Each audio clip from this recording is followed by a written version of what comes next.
Very light shooting gun. Works perfect with Gen 2 PMags. Let's go and check this out inside. Hi guys, this is Brother Sean from the Well Armed Baptist, and today I've got a treat for you.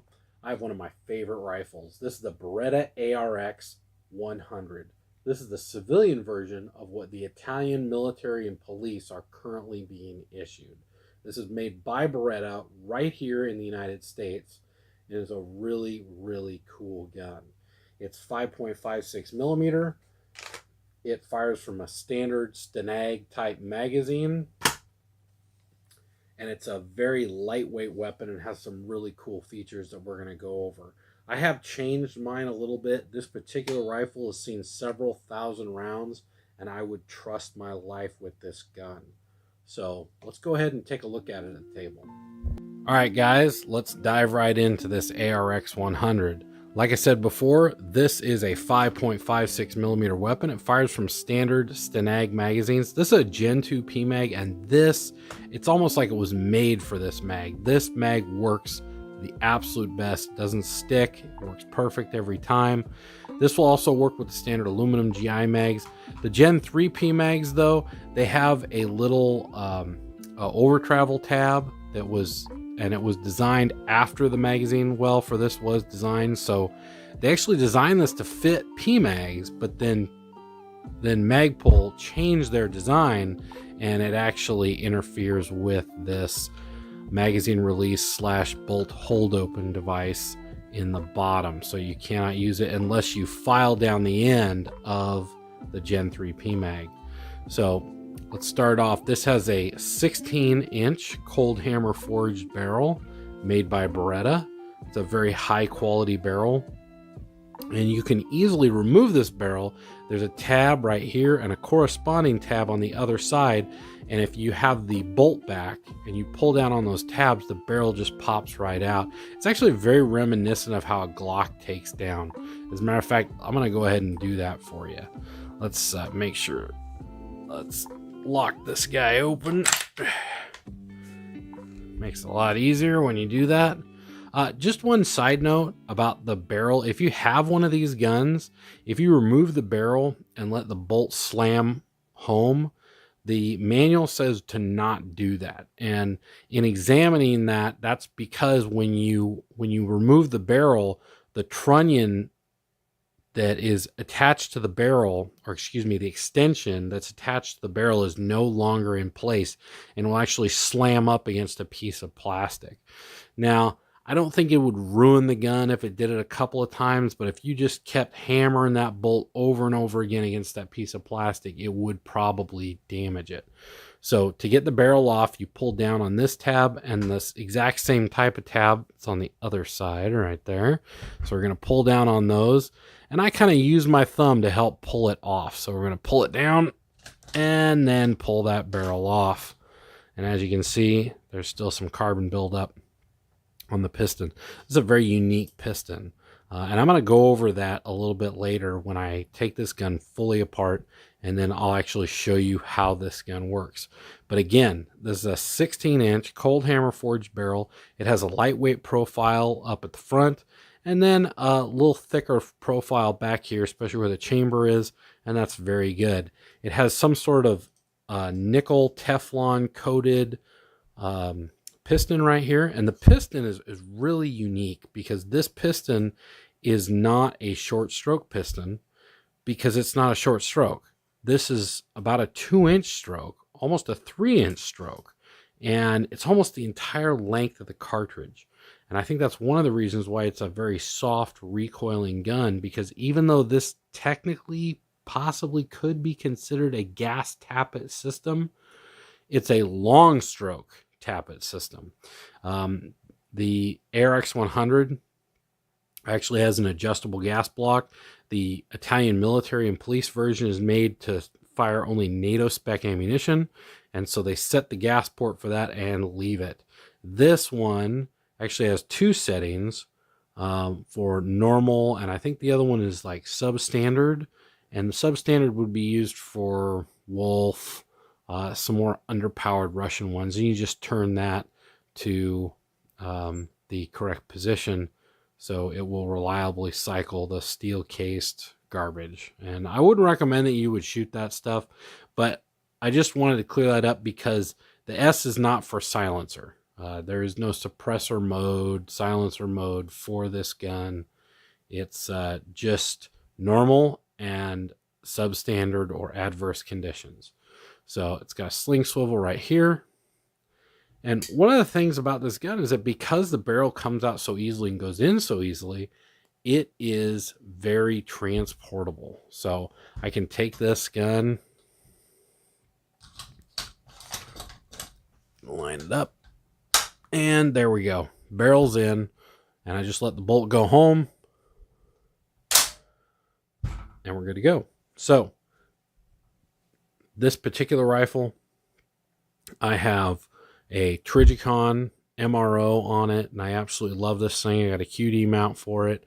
I have, I believe these are Troy Industry backup sights, and it's very strange because normally they would be a lower 1/3 co-witness with most red dots, but because this is a low-rise mount, it's actually an upper 1/3 co-witness.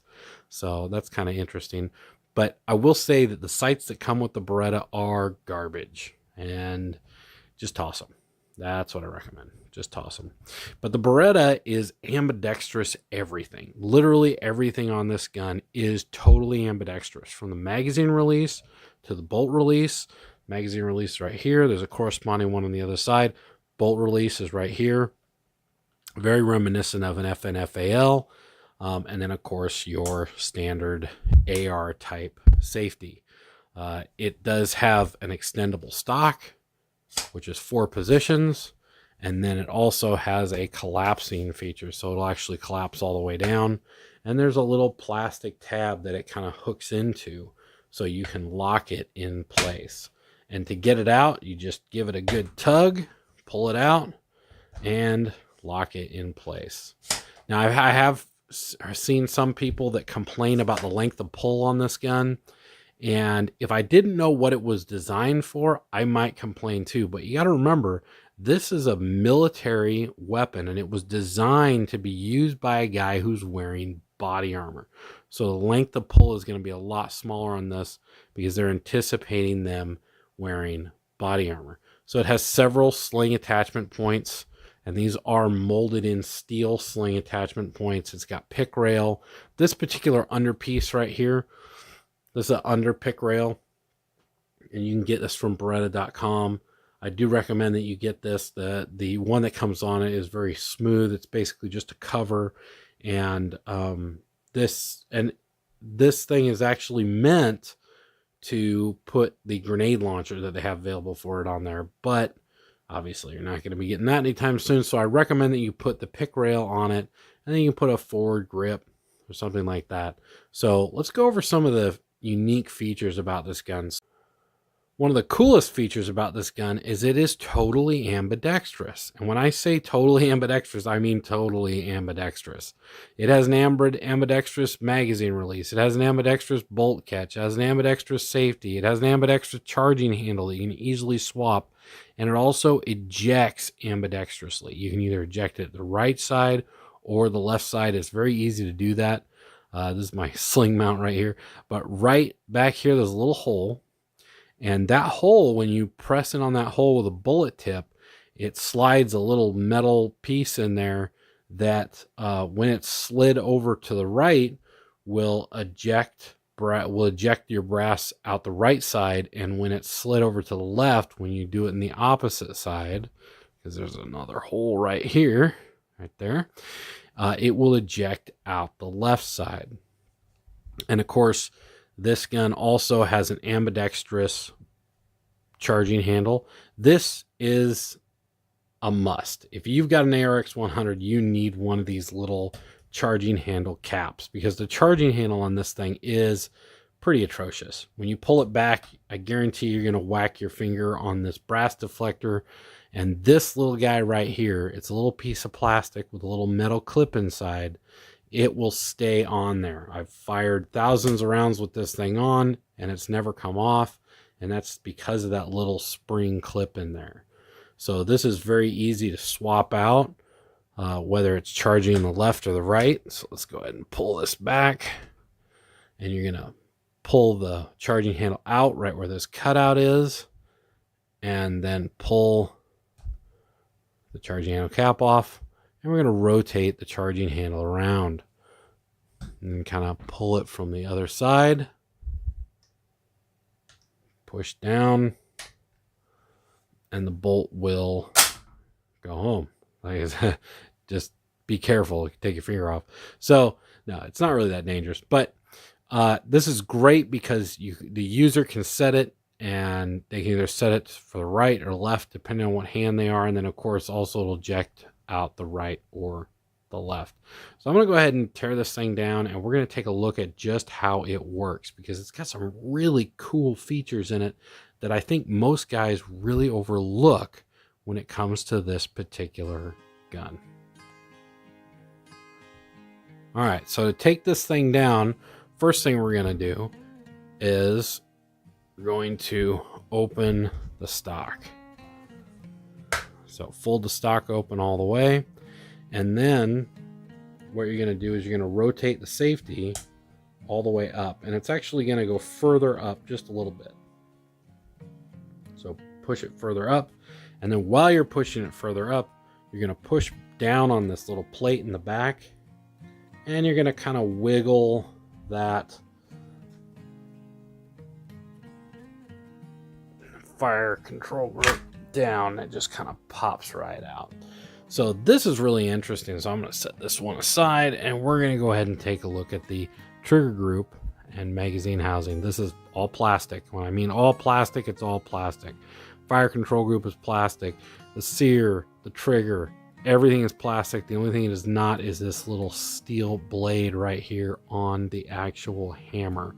This is the actual hammer right here. So if I put it on fire, hammer goes forward, fires the gun, and then this is where your bolt catch is right here. It gets pressed up by the magazine follower, and so that also is steel that catches the bolt. Because it's polymer, it's not drop safe, and this is an issue that the G36 had when they first started messing around with it, because it also had an all polymer system. And down in here there's a little polymer piece right there, and it kind of bounces up and down, but if you drop this, it actually disengages the system and makes it so you can't pull the trigger, so it won't accidentally fire. It's a drop safety, and you need to do that with a polymer gun. All right, here's the upper right here. So what we're going to do is we're going to take the charging handle, and we're going to pull the bolt out a little bit, and as you can see, there's no more spring tension on it. And we're going to go to that same groove that we actually used to turn the charging handle around. So we'll go to that groove and pull up on it, and then we're going to push the charging handle to the middle. And then the entire bolt carrier and assembly comes right out, one piece. And then of course, just like I showed you before, you can easily remove the barrel just by pulling down these two tabs and yanking the barrel right out. So this is pretty much just plastic. It does have an aluminum rail on it, which is connected to a steel collar in here, so it's not going to shift zero, so I do appreciate that. Unlike the G36, which actually has the extension molded into the frame, so it's actually not connected with the rail on the G36. And I think that's one of the reasons why it did have issues when it got very, very hot. So what we're going to do is we're going to take a look at the bolt carrier and how it works with the barrel. First, let's go ahead and take apart the bolt carrier. So I'm going to rotate the charging handle down, and we're going to push the bolt out the back. Just kind of wiggle it a little bit. So there's your bolt, and then this is your spring. Go ahead and push on that spring, turn it, and it comes right out. And then you've got your charging handle left over and your bolt. Now what's unique about this bolt is it actually has two extractors, which I really like. It's pretty cool.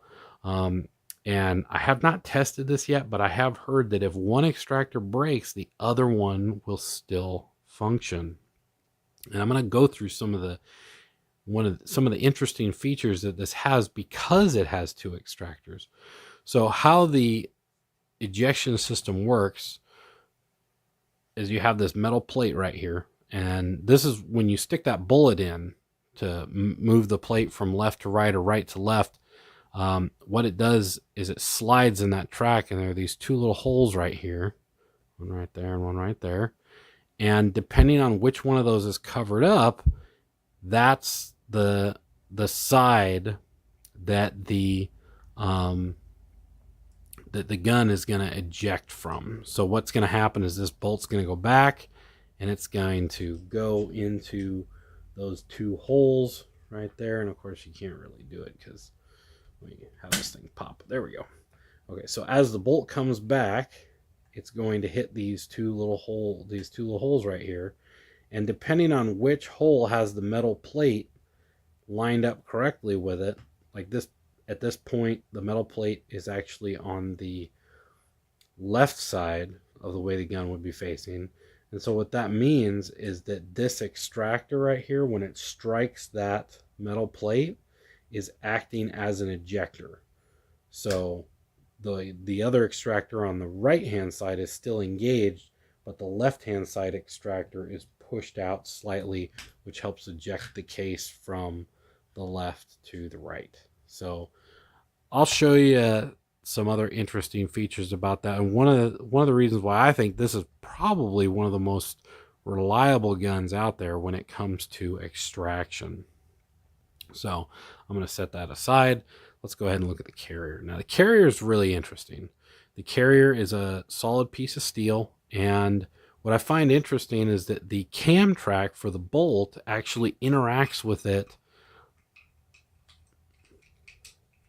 The cam track is actually straight up and down. So in the gun, this is how it sits, straight up and down, and the cam track is actually on top. And what that means is that debris really isn't going to get in the cam track. I mean, if you look at this thing, it's just a giant cutout right here.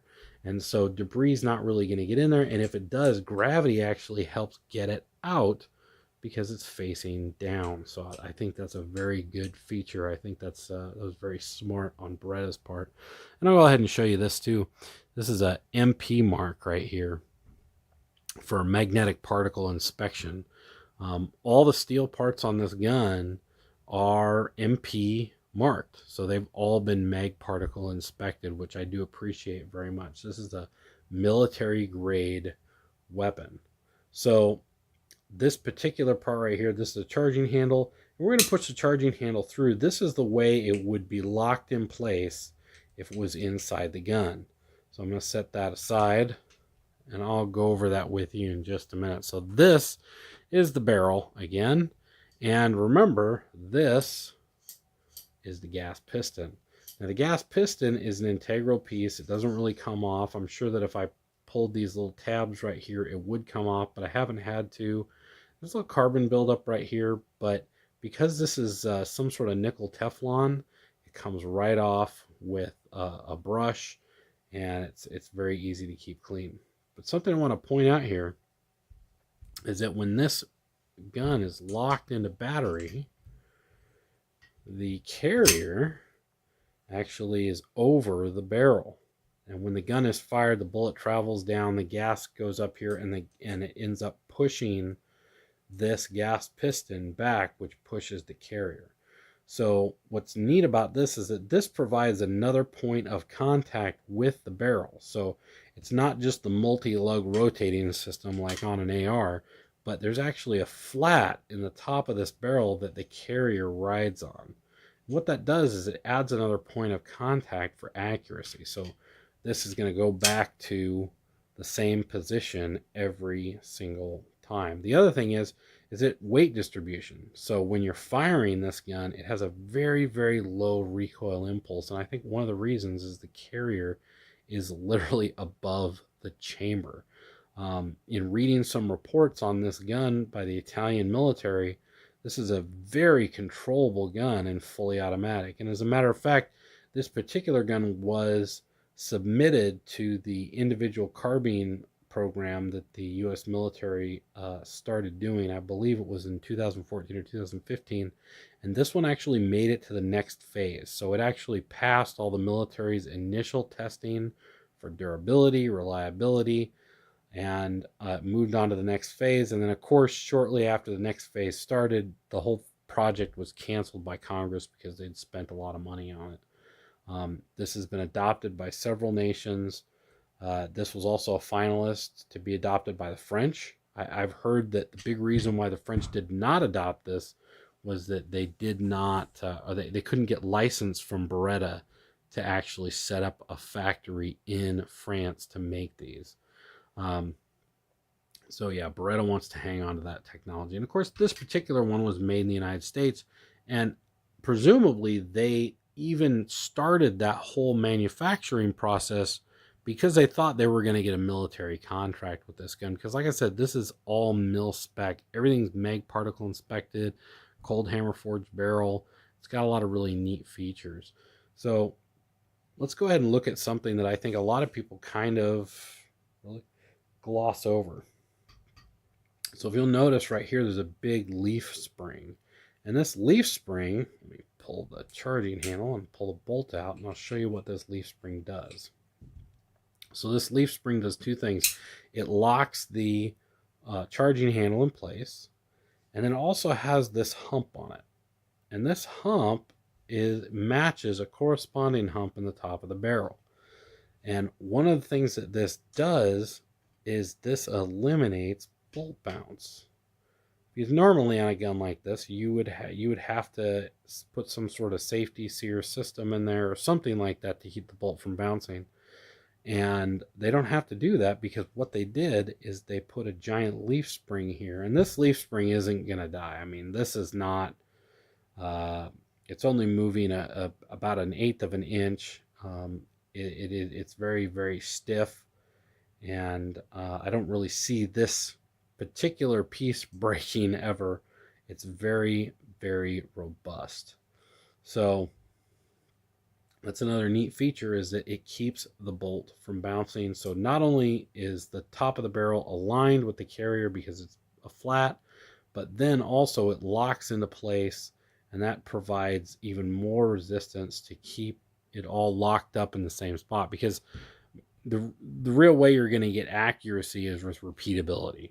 So when the bolt closes on the barrel, is it doing it exactly the same every time? And one of the problems with a gun that uses so much plastic is it's very hard for you to repeat that, even if you're using a multi-lug system like an AR-15.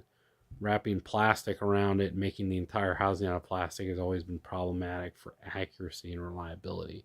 But I think Beretta did this right. So I'll go ahead and put this back and give you my final thoughts. Well, we took a look at the Beretta ARX100, and like I said before, this is a great gun. I can't emphasize enough how fun this gun is to shoot. It looks kind of like a tactical tuna, but it's a military grade weapon, and I've seen them for as low as $800. I don't know if Beretta is still making this gun actively. Maybe they put it on hiatus while they're doing their move from Accokeek, Maryland to Tennessee completely. I don't really know. I think if they came out with a 300 blackout barrel and maybe some more accessories, that this would be more popular, especially at that price point. You know, the charging handle is reciprocating, but it's way back here. It's not up here like a lot of the reciprocating charging handles, like on the FN, like the Scar 16. It's up here, and it's going to interfere with your thumb. And then, of course, I've got a grip down here, so that acts as kind of my stop, and I keep pretty far away from that charging handle. So I'm not worried about the reciprocating charging handle on this particular firearm. This is, like I said, it's a great gun. If you have the opportunity to get one, I'd get one. And remember, guys, the horse is prepared for the day of battle, but safety is of the Lord.